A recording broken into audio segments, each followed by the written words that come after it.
In this lesson, we're going to slip those surly bonds of Earth and take our rightful place in the air where we belong. In other words, takeoffs.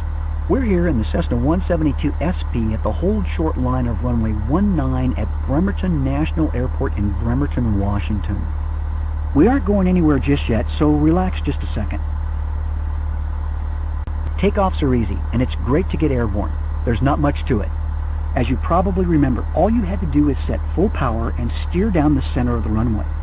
When you get enough speed, simply raise the nose a bit and the airplane will take off.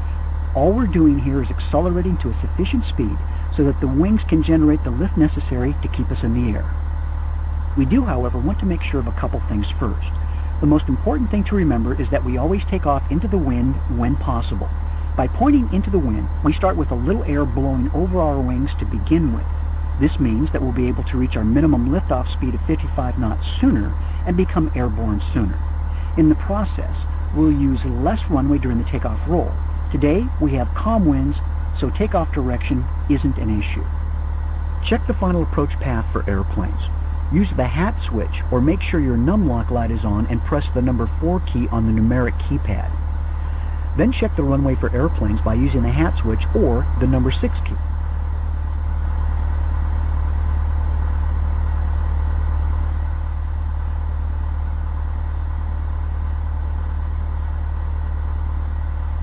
If the final approach path is clear, we can taxi onto the runway. As soon as we taxi onto the actual runway surface, that runway belongs to us and no one else should be using it. As soon as we taxi onto the actual runway surface, move the stick all the way to the right, or if you have a joystick you can twist it all the way to the right to line yourself up with it. Then return the stick to the center once you're pointed the right way and come to a stop by using the period key or the trigger on the joystick. Don't spend too much time taxiing around trying to be exact about it. Otherwise you'll use up precious runway, and one of the most useless things in aviation is the runway that's behind you. Are you ready? Let's go.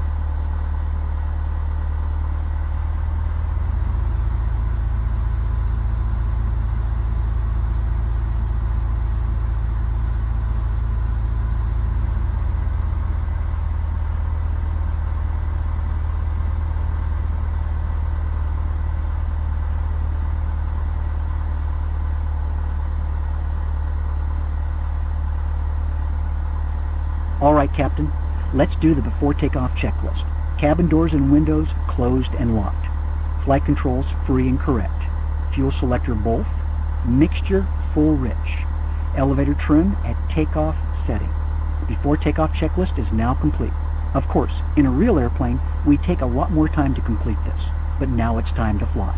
Take a deep breath, let it out, and apply full power with the throttle or by pressing F4.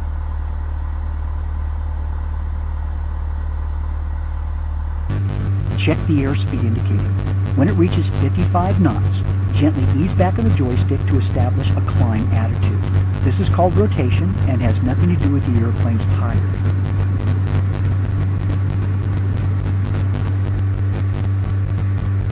Look at the attitude indicator. Make sure the little orange dot is on the second line in the blue part. This gives you the approximate attitude necessary for takeoff. Keep it there until the airspeed reaches 75 knots.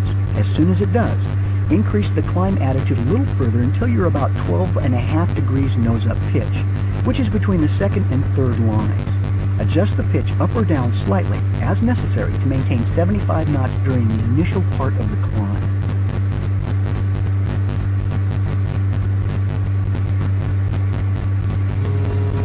Okay, although I try never to say, that's about all there is to it, well, that's about all there is to it.